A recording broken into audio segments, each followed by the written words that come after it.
শরীয়তপুরের জাজিরা উপজেলার পদ্মা সেতুর কনস্ট্রাকশন ডকইয়ার্ড সংলগ্ন মাঝিরঘাট এলাকায় পদ্মার ডান তীর রক্ষা বাঁধের অন্তত 200 মিটার নদী গর্ভে বিলীন হয়ে গেছে। এ সময় নদী ভাঙনে বৃষ্টির দোকানপাট ও আশেপাশের ঘরবাড়ি নদী গর্ভে বিলীন হয়ে যায়। আকস্মিক ভাঙনে আতঙ্কিত হয়ে পড়েছে স্থানীয় বাসিন্দারা ও ব্যবসায়ীরা।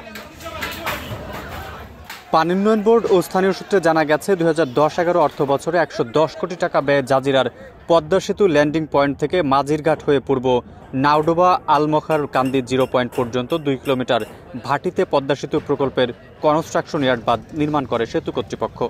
গত বছরের 3 নভেম্বরে মাঝিরঘাট 0 পয়েন্ট এলাকায় বাঁধটির প্রায় 100 মিটার ধসে পড়ে।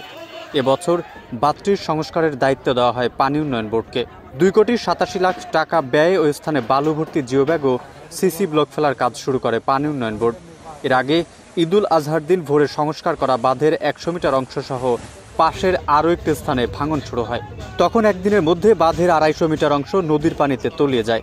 আরও জানা গেছে, সোমবার বিকালে হঠাৎ করে মাঝিরঘাট এলাকায় ফের ভাঙন শুরু হলে স্থানীয়রা তাদের দোকানপাট ও ঘরবাড়ি ভেঙে নিরাপদ আশ্রয়ে সরিয়ে নিতে চেষ্টা করে।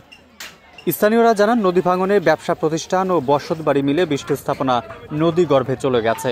তাই ভাঙন রোধে স্থায়ী বাঁধ চান তারা। হঠাৎ করেই আমরা এখানে দাঁড়াইছি, এই ভাঙন অল্প শুরু হয়েছে, 2-1টা ঘর দেখি ভাঙতেছে। এরপরে যে ভাঙা শুরু হয়ে গেল, অনেক লোকের এই ব্যবসা বাণিজ্য নিয়ে ক্ষয়ক্ষতি হয়েছে। যার যার ঘর সেই নিজেরাই সরাইতেছে কষ্ট করে। 10 মিনিটের মধ্যে মনে করেন কয়েক বাড়ি একবারে লগত গেছে গা। গত বছর একটু বাঁধ দিছিল, এদিকে বাঁধ দেওয়ার পরে কোন রকম বাঁধ দিছে। এই যে জায়গাটা প্রতি বছরে একটু একটু করে বাঁধ দেয়। সরকারের গাফলতের কারণে এটা হয়েছে। মানে এখন শ্রমিক পাওয়া যাচ্ছে না, শ্রমিক পাইবো কিভাবে? এখন মনে করেন যার হার নিরাপত্তা নিয়ে বাঁচতে পারতেছে না। 20-50টা ঘর ছিল, সব 1 ঘন্টার ভেতরে সব নিলাম হয়ে গেছে, সব ভাঙ্গে চলে নিতেছে। এখনো দেখতেছেন যে ঘর কিভাবে ভাঙতেছে, একমাত্র নদীর কারণে। নদীতে সব করে দিতেছে। সরকারের কাছে আবেদন দেন, এটা যে যত চেষ্টা করে তাড়াতাড়ি এটা ঠিক করার জন্য অনুরোধ করছি। এক্সট্রিম মশার কয়েল প্ল্যান্ট ফাইবার দিয়ে তৈরি, তাই সহজে ভাঙে না, সুগন্ধিযুক্ত ও নিরবিচ্ছিন্নভাবে জ্বলে। ডেঙ্গু, চিকুনগুনিয়া বাহি সহ যে কোনো মশার বিরুদ্ধে দেয় এক্সট্রিম সুরক্ষা।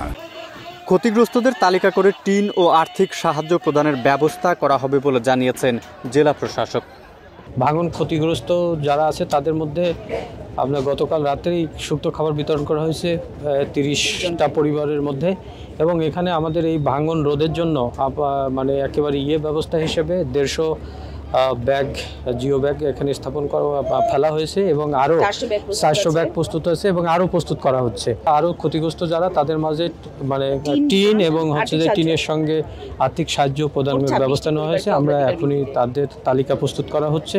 এদিকে বালু ভর্তি জিও ডাম্পিং সম্পন্ন হলে ভাঙন বন্ধ হবে বলে আশা প্রকাশ করেন পানি উন্নয়ন বোর্ডের এই কর্মকর্তা। পদ্মা সেতুর কনস্ট্রাকশন ইয়ার্ড সংলগ্ন মাঝিরঘাট এলাকায় গত সোমবার আকস্মিকভাবে ভাঙন সংঘটিত হয় এবং প্রায় 130 মিটার এলাকা নদীগর্ভে বিলীন হয়ে যায়। ভাঙন রোধে আমরা তাৎক্ষণিকভাবে কাজ শুরু করি। বর্তমানে বালু ভর্তি জিও ব্যাগ ডাম্পিং কাজ চলমান আছে। আমরা আশাবাদী যে জিও ব্যাগ ডাম্পিং কাজ সমাপ্ত হলে এই ভাঙন রোধ করা সম্ভব হবে।